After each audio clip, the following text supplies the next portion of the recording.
Okay, well, welcome everyone to the fifth Wednesday meeting for January 29th, 2025. Today is the lunar new year, and we're coming to the end of the first month of the Gregorian calendar for 2025. So I think I sense a lot of energy for conversation, which which is great. I What I want to do tonight is just cover a few topics, put out some ideas, give us a lot of pointers to dive into different topics. I don't want to belabor any points, but I'm hoping to foster a lot of conversations. Like the beginnings of years, a good time to reflect on the upcoming year, what's before us, and we're thinking about how last year, but this time, January 2024, we had looking forward to 2024. And I think at that time, we are thinking a lot about how it was like a really rainy season. It was a good time to think about what we can do to deal with one of the classic big disaster scenarios in the Bay Area, which is fire, and that we had a reprieve. And I think many of us must have in mind that with the fires in Southern California, it's not that we necessarily get to just stop and think that we're out of the woods when disaster can happen at any time. So this, as we mentioned, earthquake is something we live with as a ever-present possibility. I think, unfortunately, fire also becoming more and more that case.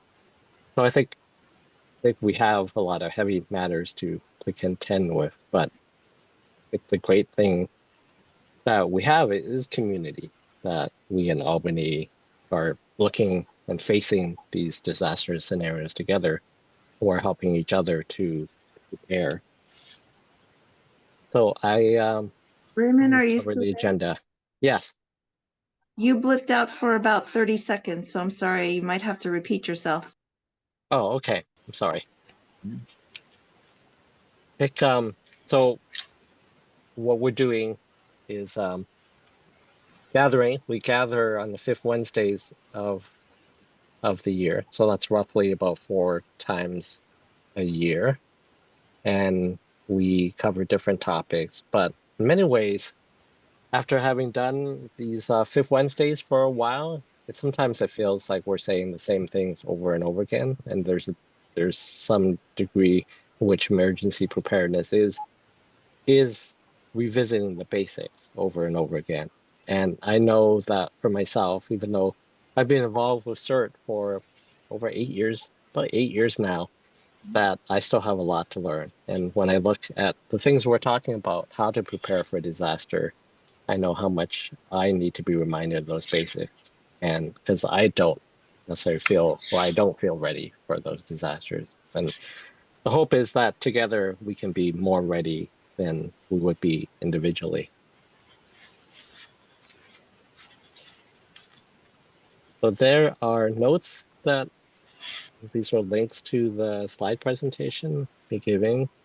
And after the meeting, hopefully by sometime tomorrow or the next day, I will upload the video for this meeting and then send out the notes. But you can follow along if you'd like with these links. So one of the big things I want to cover today is to talk about the LISTO's disaster ready guide and how it can serve as a kind of a common framework for us in Albany to talk about preparing for disaster. I want to talk a bit about specifically about alert systems that you can use to try to keep track of disaster scenarios, and specifically ones that are particularly relevant to to fire. And I will talk a bit about watch duty, which many of you probably know has been in the news recently. The LA fires. It's come to prominence as a valuable way of keeping track of fires and how people are responding to fires. So happy 2025. The disaster ready guide that I reference comes out of Listos, and we're very excited about this disaster guide because it is available in not only English but in 17 other languages. And I talked to Blake about this this afternoon, and I wanted Blake to talk a bit about what he sees in the Listos Ready guide. Sure. Thanks, Raymond. Basically, I'll keep it kind of short. Some of you have seen this, but these are available free from Cal OES, generally as a PDF. And we have a chance. We're working on a grant right now where we can get these for free. We've ordered some, and we will be we have the ability to send them to all the residents in Albany, first class. English will be easiest because we know that, but other languages are available for people to get them. But the beautiful part of the guide is it gives a common language regardless of what language people speak. You see how they have to set up a go bag, how to set up a stay at home kit, how to do all the other elements of it. And Raymond, you can just kind of scroll through a couple of pages. We won't go deep into it, but you'll see it. But it's very simple. It's great for a family, for kids, parents to sit with their kids and talk through it. They write down the numbers that are key, the radio stations that are good, what to do, how to pack your bags, emergency contacts. And so if everybody starts doing this, it just makes it a lot easier when we do have a disaster, there'll be more people that are very prepared with this program. So I don't need to go on all of it, but he can scroll through. You can see it shows how to prepare water and disasters. It's a pretty common thing. And so we'll have it in all the languages, and it's fairly straightforward to go through. You can get a PDF of it straight from Cal OES if you're curious, and sometime in the future, you'll get a booklet. And hopefully we can have these booklets available for the block captains too. So either they've been mailed to the people and you can go through and make sure people have seen it, or you can have some extras where you could go on and actually hand it to one of your neighbors in your block team, or in your block group. You can say, hey, you didn't get this, or we can get them for you. That's the thought. Okay. Thanks, Blake. Did everyone see me scroll through the different sections of the Listos manual? Yeah. Thank you.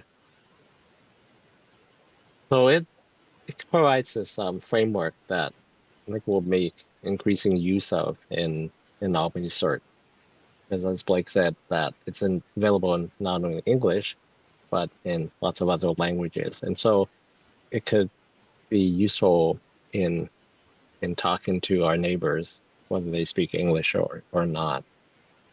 And I'm curious whether people have actually, any people here actually work through the Listos guide and use it to make a plan. Not yet. But we're all going to go do that presently, right? That's something, a resolution we can have for 2025. Yeah, Raymond, really the block captains, we need them to kind of encourage their people to fill these out, and maybe they can do them at a party, do some, just briefly going through and just getting some information they can share from other people, or people can do it on their own. But I think that if block captains can encourage ask their neighbors if they've completed their book and they're ready, that would be a good thing. I think one thing that, as I was saying earlier, about how these major steps are things that many of us have thought about for a long time, but we can still ask ourselves, like, how are we in following these types of plans? And for myself, one of the things I realized is that I didn't understand very well like my wife's like medications, her prescriptions. And that so one in preparing for the talk tonight, I realized that I needed to do more on that front to really understand, like if we had to go right away, well, how would I like grab her medication? How would I be able to grab my medications? And how would we have that together? No, in some ways that's like really fundamental, and I should have been able to take care of that in 2018 when I start first learning about this, but here we are, and it's still something that you can think about what else you can do and prepare for that as before you actually have to run out the door with your go bag. Nick, you have your hands up. Yeah, I was going to say, I think something I'm going to do as a block captain, and I'll work with Blake in getting together. Maybe some of these shouldn't be all mailed directly to locations. If block captains step up and say, hey, I would need something like 80 of those because my block is quite large. And I could set up a session, where we would have either a closed street session or something like that, where your block would get together and you'd hand out the booklets and roughly go through them. Then you could set up a series of follow-on events where you could say, look, we're all going to make sure we have our go bags. And you could bulk buy the stuff for people to put together their go bags. So I think there's a real advantage here in having this, common manual that's going to go out all at once in sort of unifying the block captains and how they approach the people they're supporting and getting them the information and re-engaging with them, or even engaging with them for the first time if you're a new block captain. I think that's a really good idea, Nick. Working together in the block context that help each other these plans and maybe buy things in bulk.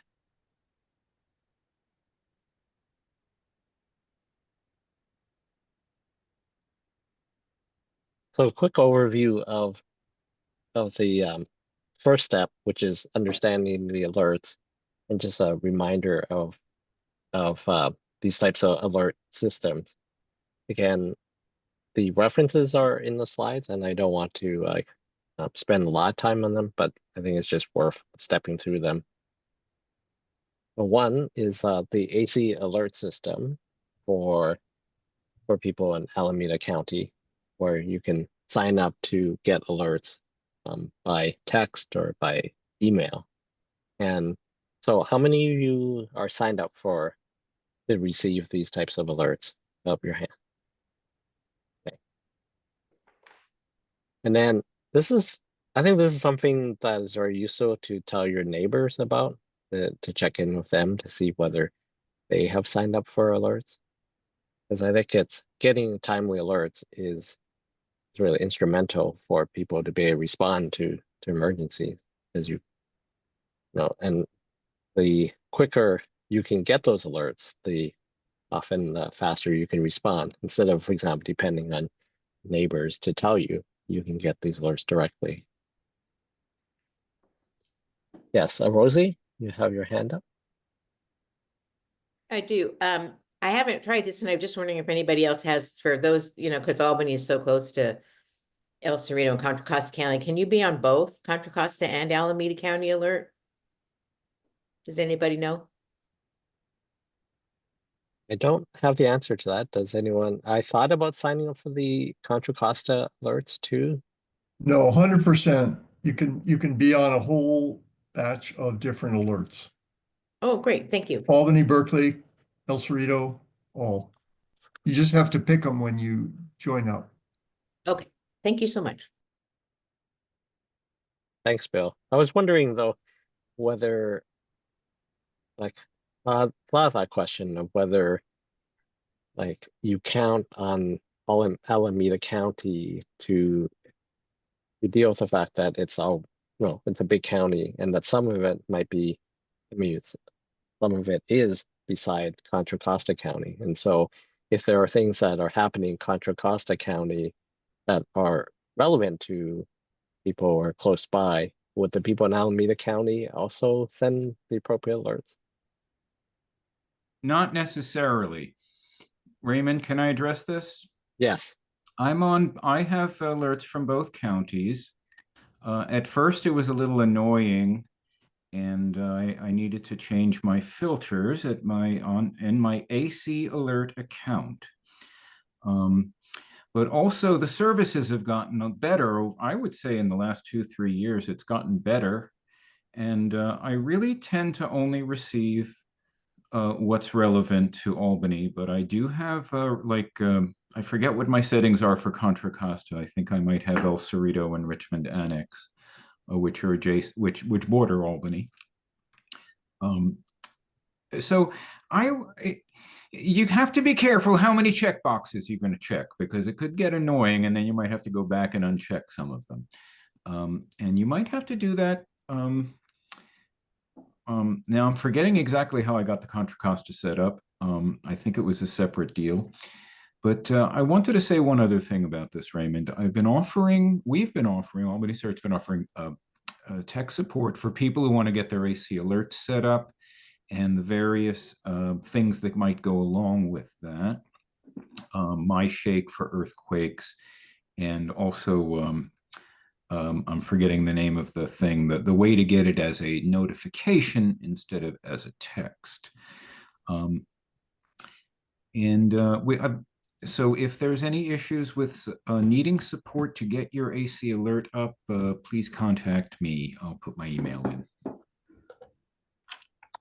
Thank you, Michael.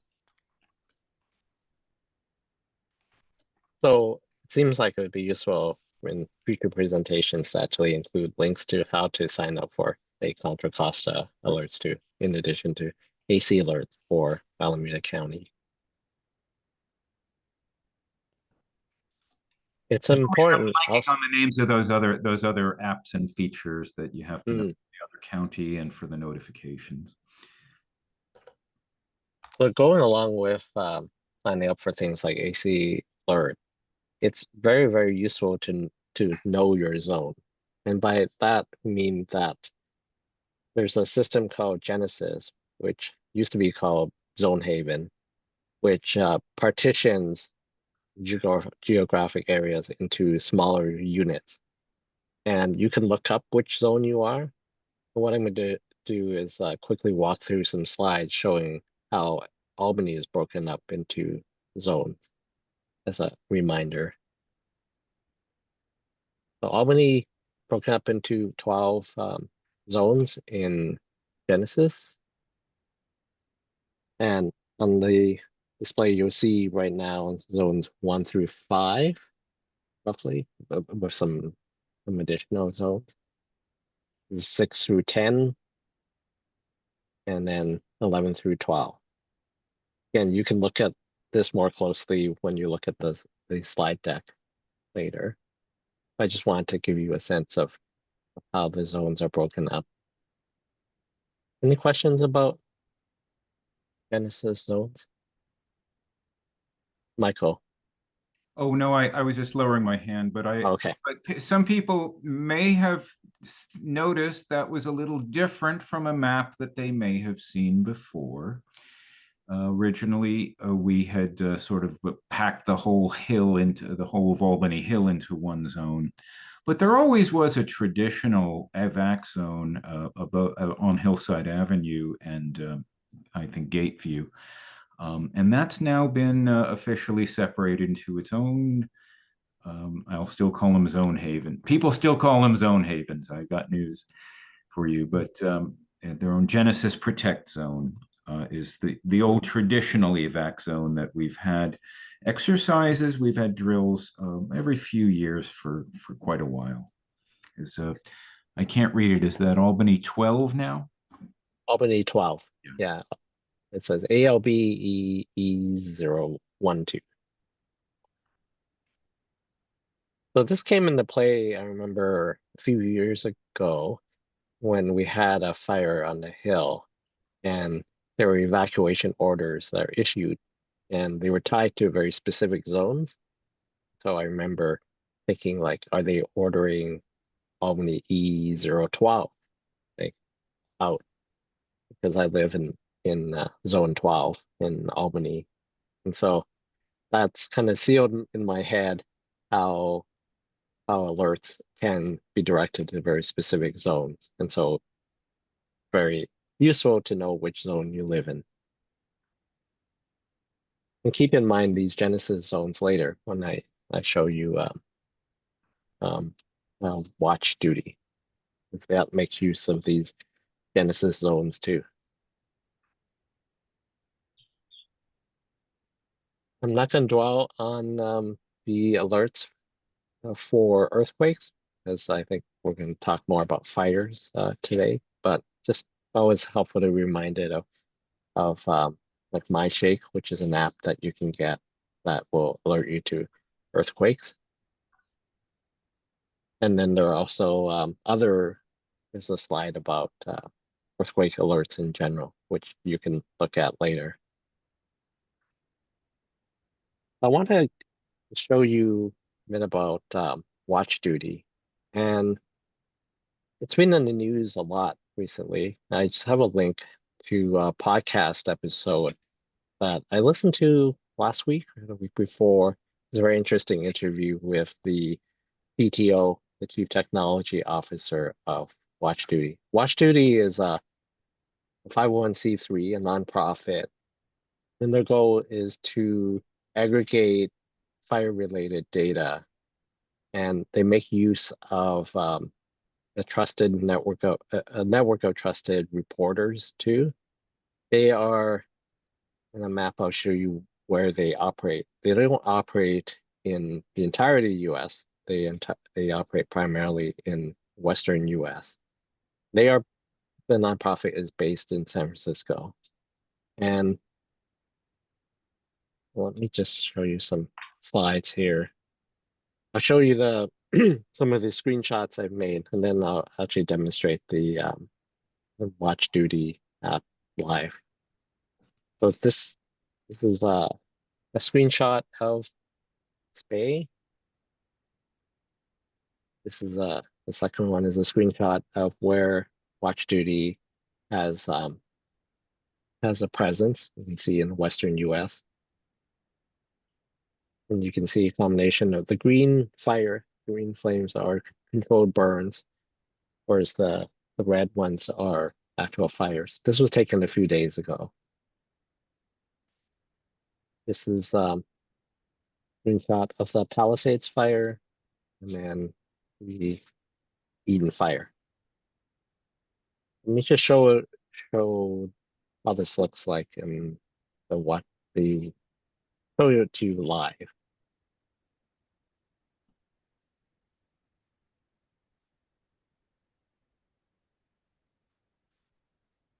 So it's a map that you don't have to log in. You can use a web browser to look at the map, as well as you can download an app for it.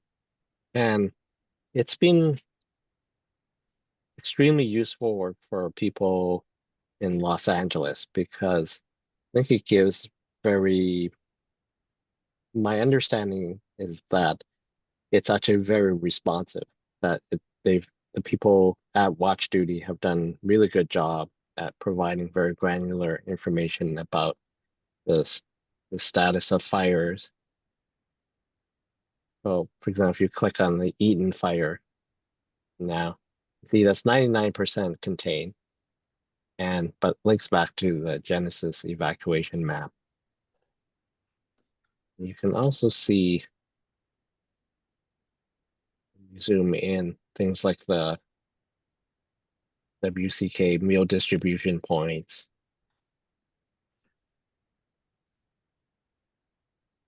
Now, what I've heard on the news are people who said that they were making use of this.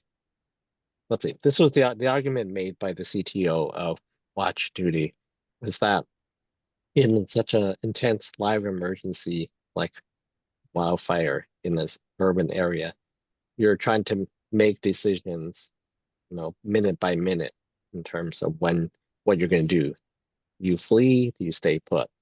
And they found that some of the best information was from Watch Duty. And I know So I don't have firsthand experience using watch duty in that way to make such decisions, but want to bring this to the attention of the CERT community. Something that we may be using. Hopefully not in that type of situation, but maybe that's something to keep in mind. Do people have comments about watch duty or experiences in watch duty? You know, some people may have family, friends who have gone through the fires in LA. Yes, Jack? Yes, I have two contacts down there. One is a member of my immediate family, with my daughter-in-law's parents. They lived at the very top of Pacific Palisades and lost their entire house. Luckily, they were out of town, so all they got to do is to come back and look at what's gone of a house that they lived in for almost 50 years. And but a number of the neighbors out there who did have watch duty used that very well to deal with it. Those that didn't have it ended up with a lot of cars pushed off to the side, because Pacific Palisades was probably the worst place to ever live if you could have a fire, because that hill that you go off of Sunset Boulevard is a 2-lane road that goes all the way to the top of the hill and then curves back down off of another ridge to where the fire actually started, so that all of those houses up on that hill, everybody that had to come out of there had to come out of a 2-lane road, and both sides of that road for 20 years that I've been visiting there had cars parked on it all the time. So as soon as you had one car get broken down, then you've got a problem. And the other thing was, now you're trying to get fire engines up the thing, and everybody's trying to cut across the crossroads to get onto that one road to go down. And no matter what the problem was, I mean, it was a disaster looking to go, especially with the weather conditions. And on another side of my family, one of the captains at the Palisades Station 69, part of the city of Los Angeles, is the father-in-law of one of my granddaughters. And so he was the second engine up the hill there. And he says, no matter what they said about the water problems and everything like that, he says, if we'd have had perfect water problems, we still could have only been able to save maybe 20% of the houses up there, because you could only be trying to put out a fire on one house at a time, because you got one engine and hoses for that, and the embers were going, 4 or 5 miles down the hill or across the hill and setting a fire to a house right behind you. So the fact that there's only been, like, in that particular area, there only 11 people died directly from that fire was absolutely, incredible, if that's the thing. The best thing about it was the fact that the fire started at 11 o'clock in the morning on a weekday. And a vast majority of those people who lived on that hill were down the hill working. And that's the only thing that saved what was happening there. The houses were all gone. I mean, we're talking 4,000 or 5,000 homes. And the block that my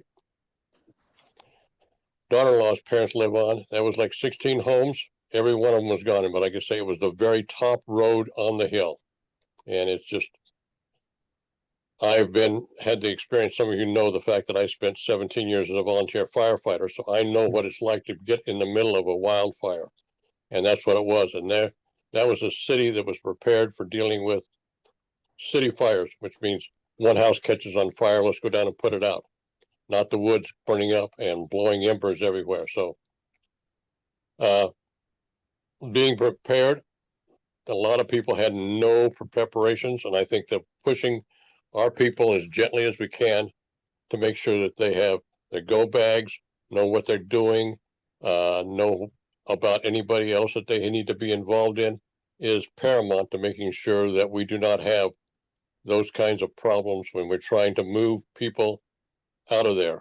Vast quantities of people. We're talking just those houses that were gone. We're talking about 12 to 15,000 people absolutely had no place to live 2 days later.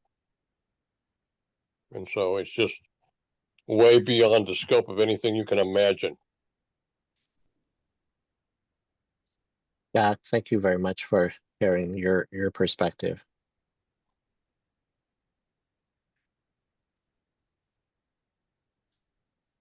Other people have experiences with watch duty or the fire in LA and Michael.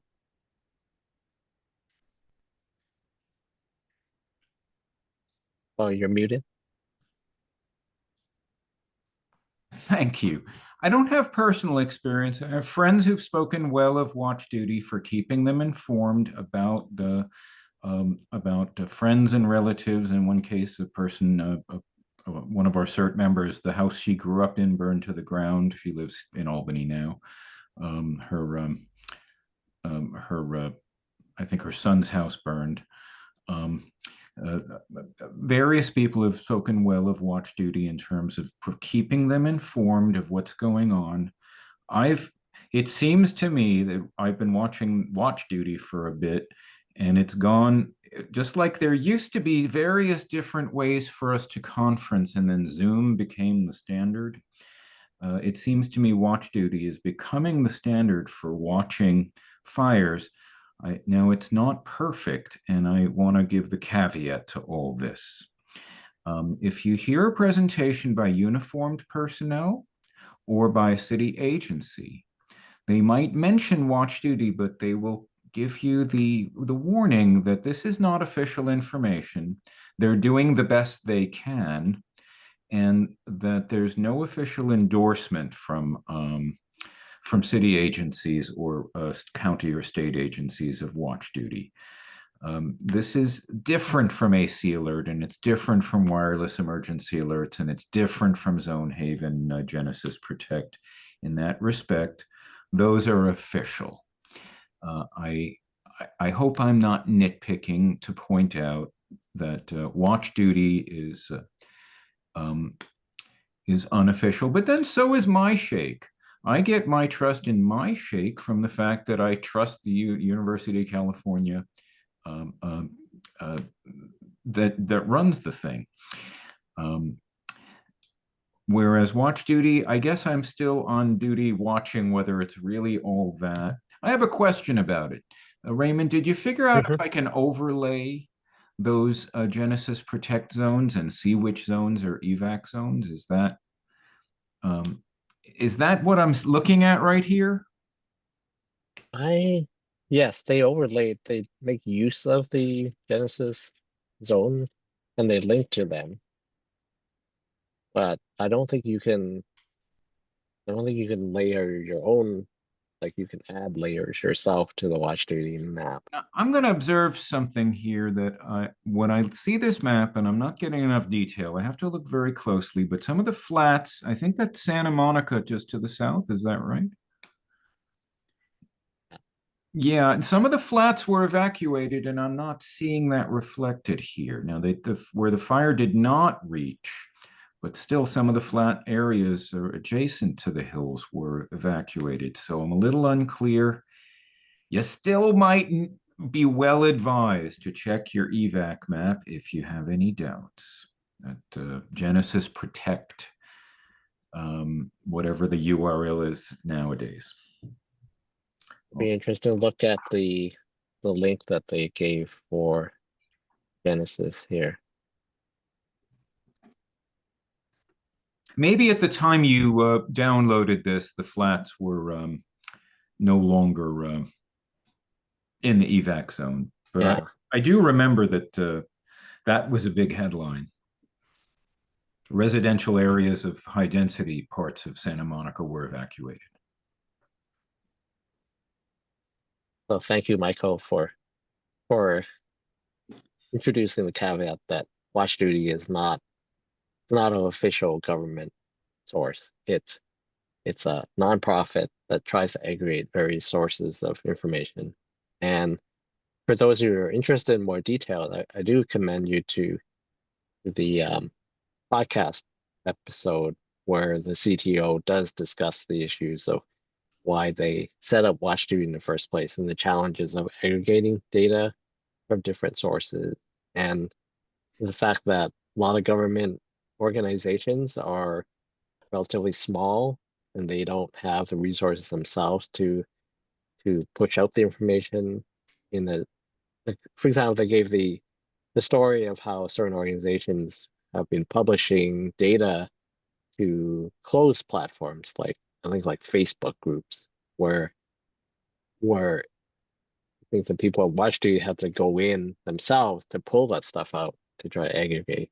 And that government organizations also have jurisdictional boundaries that are really important to them. And so it's difficult, like when you're as an individual responding to that situation and you're trying to aggregate information that's relevant to your decision making, those are not the same boundaries as government organizations. Oh, oh, does someone want to say something?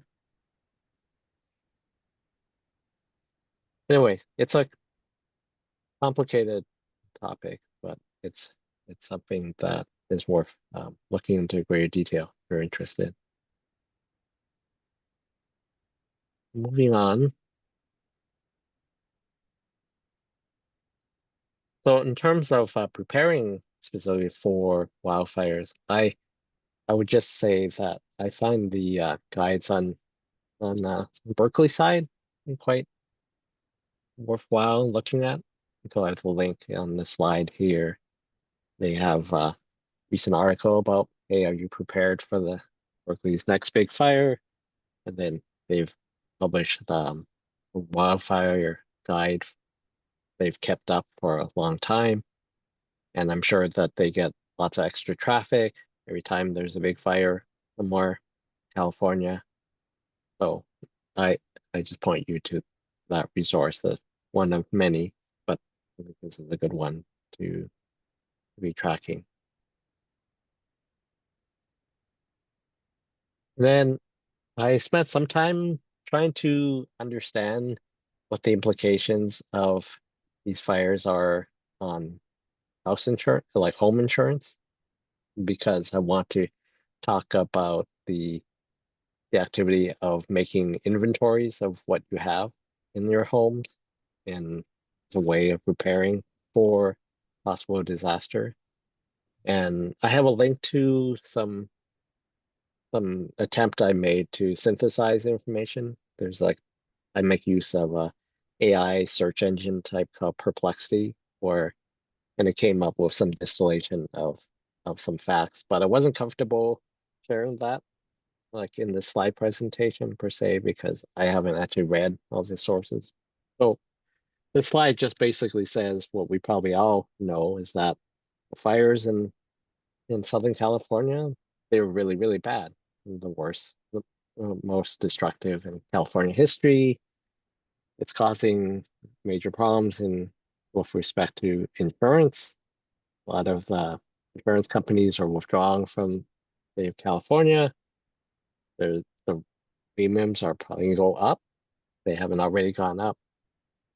It's the withdrawal of insurance companies, pushing a lot more people into FAIR, which is the California's, I think it's fair to say it's like insurer of last resort. That's probably not quite accurate. That's how I think about it. But that means that the financial burdens on FAIR are then going to be, felt throughout the insurance industry, which means that probably all our rates are going to go up. I kind of vague, hand wavy in that analysis, but I don't think I said anything that's off. So I don't know if people want to comment on that, just in terms of the general home insurance theme. This is Blake, and just what happened here. My wife Susan, she has a home from her mother in El Cerrito that our son's living at, and when she passed, we've changed the property from her mother's name to our trust under her name. And in that movement, they canceled us because there was a change of ownership, they call it, even though it was all staying in the family. So we lost that and had to get other insurance. So those kind of things happen. Thanks, Blake, for sharing that story. So in terms of actually inventorying your home for insurance purposes, the general idea is that, hey, it's a good idea if you have home insurance or renter's insurance, you actually try to have a inventory, a list of things that you own that if they get destroyed in some way, you can prove to an insurance company that, hey, that they were things that you were insured for. And this morning I found a nice little YouTube segment, about 16 minutes from, it was a news segment from a Fox affiliate in Portland, Oregon, from a couple of weeks ago, and nice conversation about how you might go about doing that type of inventory. Well, I will admit I'm a renter, but I don't have a inventory of the stuff we own. And some of the pieces of advice that I've distilled from the video, basically, for example, one, understand your insurance policy. It's actually, like, it sounds kind of silly to have to say that, but it speaks to me because I realized that, hey, you have renter's insurance, but I don't actually really have a good understanding of the terms of that insurance. So if you have home insurance, you may have a better understanding of your policy, but it starts there. And then he had some suggestions about how you could just make this task somewhat easier to begin with, and that you don't try to aim for perfection in the beginning. So could start as easily as taking your camera phone and walking around your house or apartment, videotaping different sections of your home, narrating while you go, and that may get you 50% of the way there, as opposed to if you haven't started to construct such a inventory, then 0%. There's more specific ideas there, and you might even, that's the game about gamifying it. Like, this might be a family activity that if you live with other people, you might split the home and take videos of different possessions and make a storytelling activity out of it. So I'm just curious whether any of you actually have done this type of inventorying and have any advice on that front.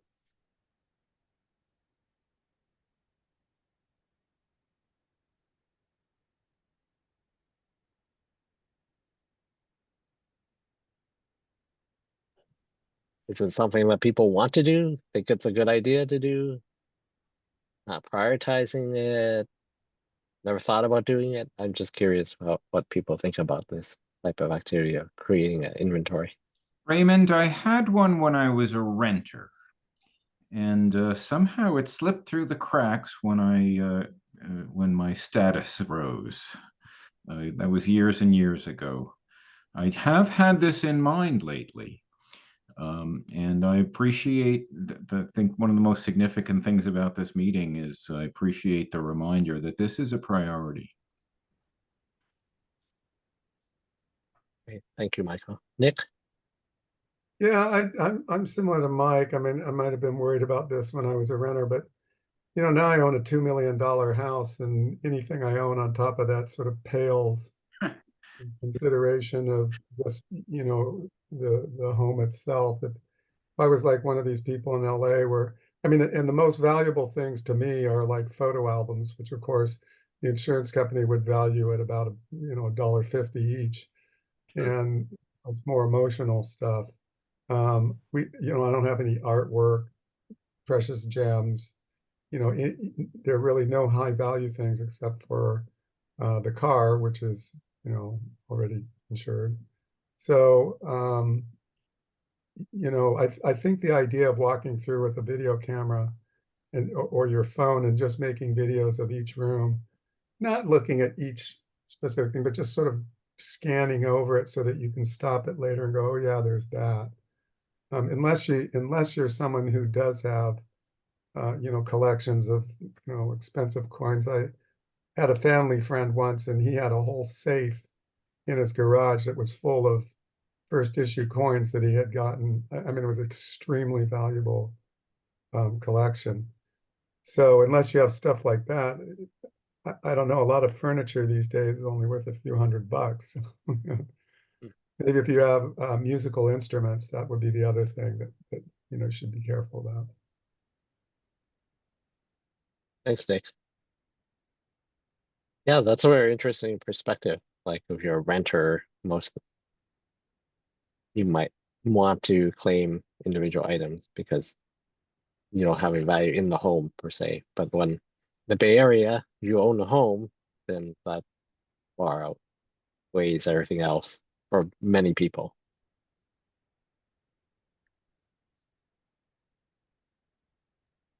Anyways, I found an interesting video, and like and I also find it a very interesting from a perspective of keeping records. Like when you go back to making plans, you're thinking about who's in the household, thinking through like phone numbers that you will need in an emergency, thinking about the logistics of how you're gonna get together, where and when, and then constructing a go bag so you can get out of places. So making inventories is also an exercise in planning and thinking about specific items. Raymond, I got a comment on that. Tying back to what Nick was saying about taking camera pictures around. One thing you may want to do is prep your pictures a little bit, make sure it doesn't look like you've got fire dangers all around and piles of newspapers in the corner. You might do some cleanup before you show your insurance company what you've got there to recover. It's a good tip. Both ways. Yes. So the slide, I just have links to, for example, that come from State Farm, where they talk about this type of process. And then if you get really into this, there's the apps that you can get for helping you construct such inventories. But probably unless you have a lot of valuable items, it might not be worth going down that rabbit hole of figuring out those apps. But there are links here in the slide if you do want to investigate. Hey, at this point, I'd like to invite Michael to give us an update on the situation on Albany Hill.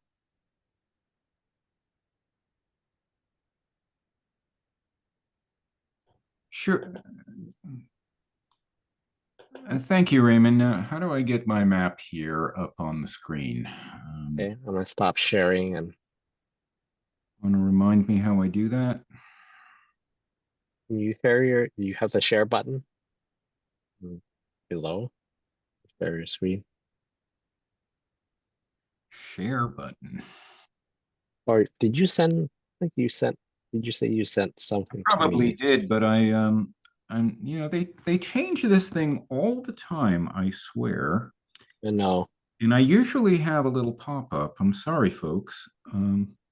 Yeah, sometimes you have to get your cursor over the screen to have the toolbar show up. It's over the screen, and I have the toolbar. I'm looking at more right now.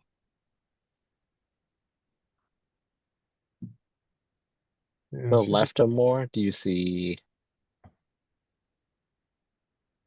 Host tools? to left of host tools on mine? It's share. The share button. Okay, I found it. The green arrow. Yeah. Hey, I found it. What do you know? So let's see if this will work. Okay, you seeing it? Starting. Yep. And let me start with this one. You should be seeing the colors. I don't know why I don't see it on my screen, but the Eucalyptus removals project overview. Right. See blue, kind of salmon and yellow zones. Is that visible? Yes. Thank you. I don't know why I can't tell. You should be able to see the screen yourself. Now to the left of my, now it's all completely dark. But no, this window is outlined in green, so I guess it's what you see. I hope you can orient yourself a little bit here. This is, let me start by saying the Albany Hill Eucalyptus project has been going on about over a year now. It's meant to address some pretty serious fire safety issues on the hill. The eucalyptus are not the fire department's favorite trees to be putting out fires because they burn very hot and they're high in oil, I understand. And the embers, as we learned in the Albany Hill fire, the embers can travel considerably. Visitors to the hill might well notice the stump that's to the west of the fire road. And yet there's a lot of green around it. That was nowhere near where the fire started. The fire started near the bottom of the hill on along Pierce Street. There was actually a couple places where the fire jumped, including into monarch habitat on the southwest bowl, or Poison Oak Hollow, as I call it. So that's the motivation. Can we ditch a lot of the eucalyptuses while preserving monarch habitat? On the map, the yellow area with the hatching, the critical monarch zone, I don't expect any trees to be removed unless they become imminently ready to fall. We only had about 20 monarchs this year. We had a couple of hundred last year, 300 the year before that. The most of the monarchs visiting Albany went to Giltrap this year. But still, they're going to come to the top of the hill because they're kind of evolution. They've evolved to like this behavior called hilltopping. On the other hand, we'd like to get rid of as many eucalyptuses as we can. On the right of your screen is Jackson Street, and it's Pierce Street is not visible to the left. On Jackson, you may have already seen some removals, but we're talking about hundreds of trees that we will be removing. The blue areas are slated for 2026. The orange and the yellow are after that. One thing that was pointed out in one of the public meetings, in the blue area, if you can see the traffic circle towards the center top, a lot of the trees to the west of that are going to go, and the view from there will improve greatly. The trees in the pollinator garden, that's a thin strip of blue just below, that's to the south of the traffic circle. Those trees are going to go too in this next round. Other trees, eventually where the plan is after 2026, and assuming the money shows up, we would be removing all the trees east of Taft Avenue practically, except in the residential part. All the part where there are no homes on Taft would lose the trees. That's my summary of the plan. And let's see, there's another aspect here. This other map shows, can you see my cursor circling? Is that visible, Raymond? Yes. Yeah.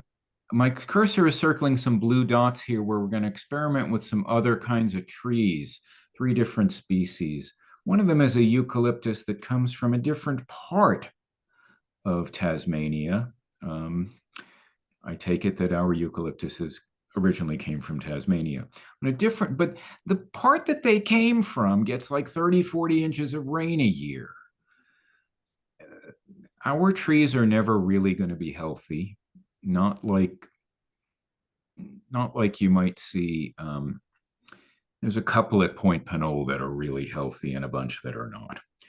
Our entire hill is suffering from a number of bacteria and fungi that attack the trees. The entire hill is. So it's thought that maybe these other species might tolerate our environment better. They're from a part of Tasmania that gets much less rain, more like our climate. Will the butterflies like them? We'll find out. Thanks for, that's my summary. Any questions? Oh, I should add, this will be presented at the next city council meeting, and which is sorry, I think it's February 4th, something like that. And yeah, so that's the next city council meeting. But we only have until Sunday to present comments if you want to send the council comments about, or the project participants the comments. So that doesn't give me much time for my editorial input, but generally I'm pleased that we're removing a bunch of trees. I have some concerns about the stuff planned after 2026, where some of those trees where monarchs do live that are going to go anyway, in the area marked C1 there, near where the letters C1 are anyway. Any questions? Okay, Nona has her hand up. Yeah, Nona? are the monarchs laying eggs in the area, or they're migrating to that area? The migrants do not, the migrants are thought to not lay eggs in Albany, and they came from Canada or Washington or Oregon or possibly Idaho. Okay. And they will be returning there, and they'll be laying eggs in the Central Valley on their way back up. And then they'll Okay, so these are migrating monarchs. Yes. Now the Okay. resident monarchs in Albany do lay eggs in Albany, and then as far as I know, they're born and die in Albany to Okay. the best of our knowledge. Yeah. Yeah, because I've been raising monarchs, and this summer last year, and I was wondering where they were heading because I know they're not gonna go all the way to Mexico. I'm just wondering if they're heading up to the hills from Carmel Avenue. The current thinking is that our monarchs do not go to Mexico, that our monarchs return to the Pacific Northwest. Oh, okay. And some of the monarchs that in LA that reach LA do go on to Mexico, but it's thought that our monarchs basically that this is their last stop before turning around. Although some of them might stay overnight on their way down. That's why we have like 400 briefly 2 years ago, but then that quickly turned into 300. At least 100 of them decided to keep going, was the thinking. As far as raising monarchs in Albany, thanks for taking care of the butterflies. Be aware that there is a bacteria going around. Yeah, that's mostly from the tropical milkweed, I believe, the parasites. I We'd use appreciate it if you native. didn't grow the tropical milkweed. We'd appreciate if you'd Yeah, no, cut the milkweed back in September or so, and hopefully not run into a situation where you have caterpillars that you're almost inevitably going to have caterpillars that run out of milkweed in Albany. But there have been, I have had 2 reports of butterflies that cannot fly in Albany because of the bacteria. Parasites. Yeah. Thanks, Nona. Nick? Yeah, so my understanding is one of the worst fire scenarios for Albany Hill would be a fire that starts on the west side with winds coming from the west strongly, firing it up and blowing it over the top of the hill, and then potentially going down the other side of the hill and out even into San Pablo area of Albany. Does this has anyone then come up with fire load mapping that this then addresses, and is that scenario still a likelihood? I thought we went over this a year ago. Yeah, when the project started, yes, there were fire simulations of 2 wind conditions. One is that southwest prevailing wind that you mentioned. And you may recall I had some alarming remarks about the fire extending out to El Cerrito Plaza. And that was that scenario. those embers would travel there, and that was in the simulation. The other scenario was the Diablo wind from the east, and that's equally concerning because we had the fire in the 1920s that went from the ridge basically to the campus. It reached very close to Shattuck and Hearst. Wasn't almost to Shattuck and Hearst from the ridge.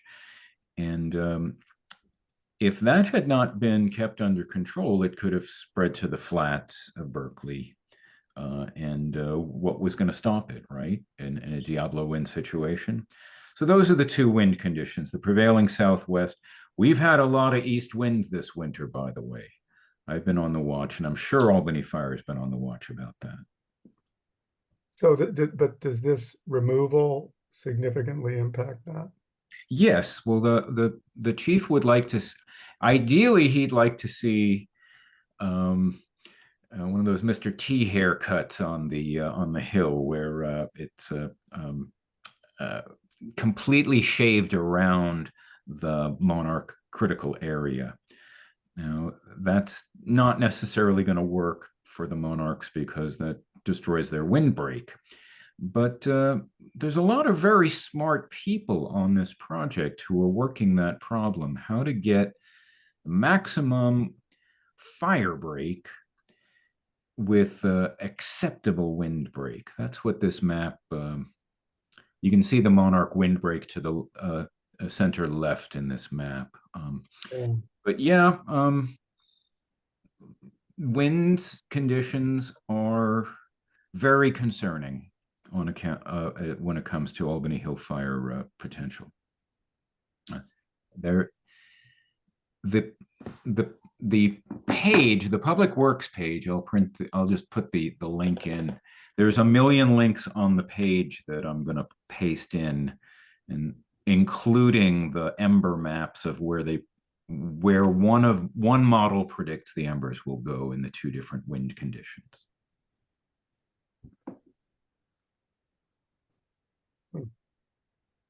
Any other questions for Michael?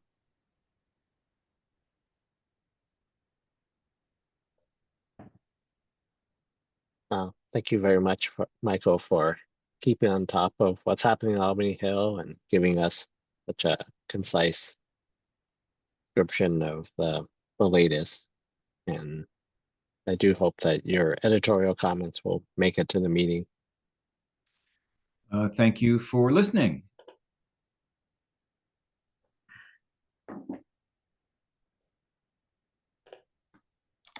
Okay, so now almost done here. So on the slides, I just put links from the e-news, but you'll have a recording from Michael and to refer to.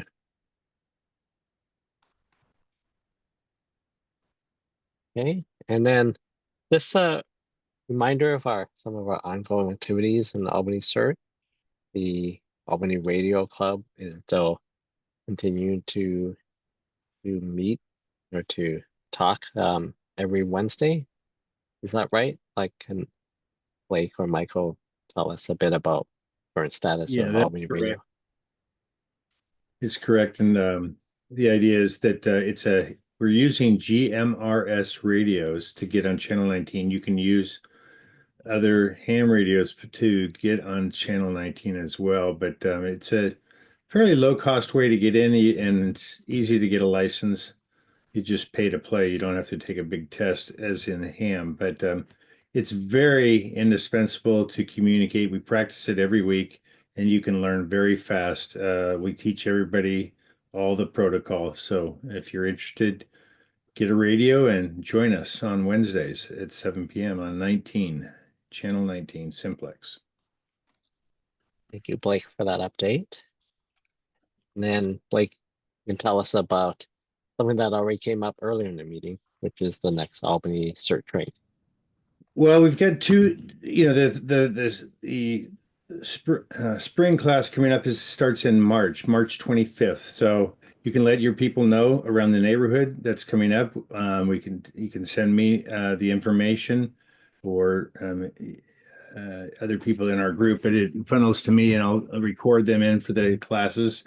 And so it runs from that day, and they run 7 weeks after that on the same Tuesdays, ending that one ends on May 13th. I'm sorry. The fall one starts in September, it shows here. So if people can't make that, they can do that. The other thing is sometimes people can't make in a CERT class, they're going to miss a few classes, and they're worried that they can't finish class. We allow people to take the classes they can and come to the next session and fill in those other ones, and then they can go through the skills session the second time. Some people have gone through 3 sessions to complete. It's okay, but people complete. And so if this is something for you or for a neighbor of yours, for your family, people in your family you know who are around who could use this, it's a fantastic program.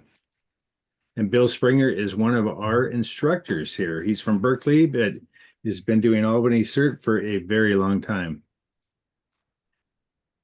Yeah, thanks Blake and Bill and Susan Damon, who co-teach this class, and they've been doing so tirelessly.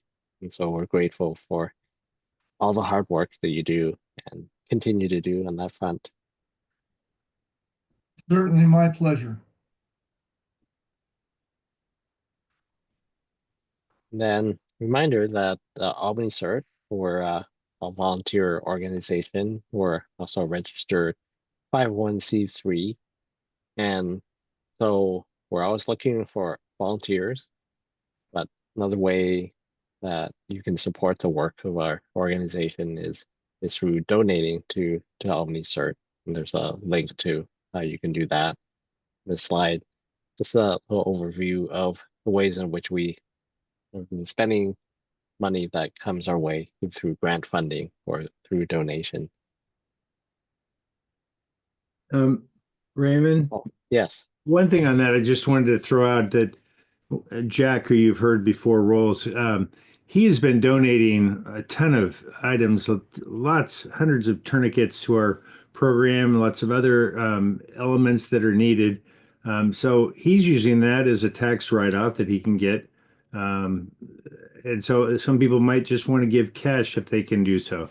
But we could really use the contributions. It helps us do the programs we do. So thank you for everyone for considering that. Then the next Fifth Wednesday meetings are listed here. The next one is in April 30th. So we also most welcome suggestions for topics and suggestions for speakers. I think we like to address timely topics, but we're also always on the lookout for interesting topics and interesting speakers. And there's a last Fifth Wednesday on December 31st. We're not going to do that, right? I hope not. That's right. No. Okay. I didn't know that we had one December 31st, but it's not on the list, and we certainly wouldn't be doing it on New Year's Eve. So could be the most interesting novel New Year's Eve party you've ever been to, perhaps? No, let's strike that thought. Okay, and then we have a mailing list, and you can join on groups.io, and you can also send us comments and questions at albanysert@gmail.com. So that I will be sending out links for this talk this evening. At this point, are there any questions or comments or things people want to talk about in the remaining 10 minutes? Nona. You're muted. Oh. Yeah. Is Go ahead. CERT going to survive if FEMA was defunded or scrapped? Is this a Albany's- politics-free zone? Well, just the risk of, FEMA getting defunded. I mean, how dependent is CERT on FEMA financially? Uh, Or is it more, I'd be happy to give my take on that. That's okay, just bluffing. I mean, we have a new administration coming, he's doing everything imaginable and then backing down. So I would not take seriously the ending of FEMA. FEMA is too valuable, especially with climate change and the worst disasters ever, especially in red states like Florida. They're not going to want FEMA going. It's just complete political grandstanding, Mhm. in my opinion. I'll Michael? hold you to that, Yeah, Nick. Yeah. Trying to keep some opinions, my opinions out of it. Now, the issue is not that FEMA would go away, but that FEMA's payments to the state of California would be interrupted or perhaps imaginably discontinued. The interruption would potentially have some effects. The money filters from FEMA to us through a very circuitous route with about 3 or 4 stops on the way, the county being one of them. I do not know what percent of our training budget is funded by FEMA, but I'm confident that it's not zero. The overtime that firefighters put in, the things like that, it would take an accountant to tell you exactly how much of that really comes from federal, state, and county, considering that a lot of it filters through the county from both sources, from both the Cal OES and from FEMA. I'm sorry I can't tell you the exact effect, but it's non-zero. If the payments are interrupted, the effect would be non-zero on Albany Fire. I believe that's just, on the face of it, that's just true.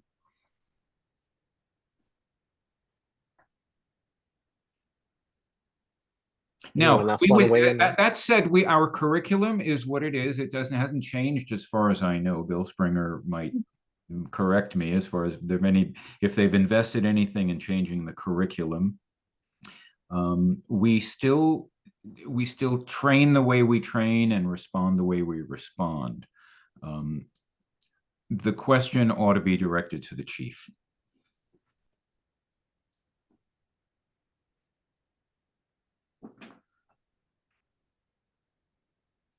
And City of Albany, I mean, Albany CERT gets its supplies from the fire department. So yes, as you say, Michael, Chief. I think CERT would be his last headache. I think he would have a bunch of other headaches if FEMA funding were interrupted. That's my opinion.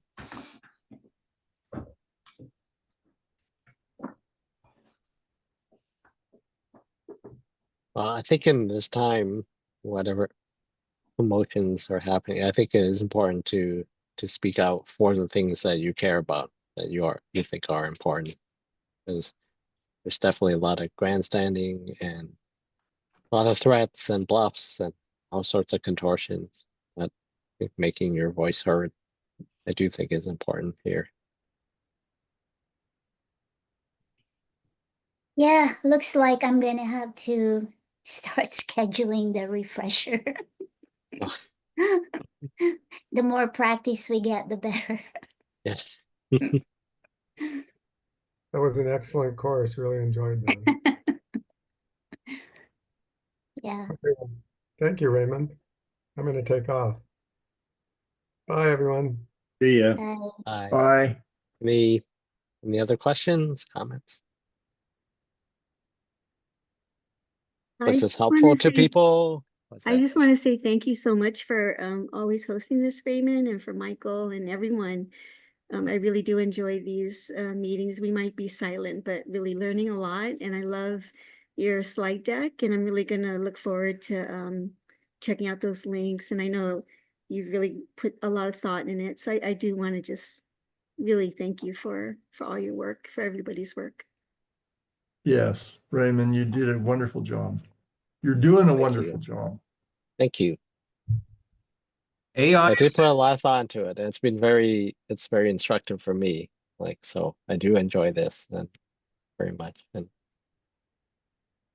I feel like emergency preparedness, it's something about, it's like a marathon. You just have to keep at it, like day after day, year after year. And you hope, I remember, is it Michael Robb who said once about how it feels like you're planning a party that you never have to, you hope you never have to throw, but Mhm.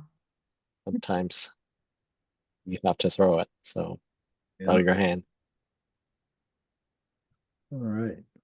Thank you so much, Raymond. I really appreciate it. Thank you all. You are one. You. Have a night, good everyone. evening.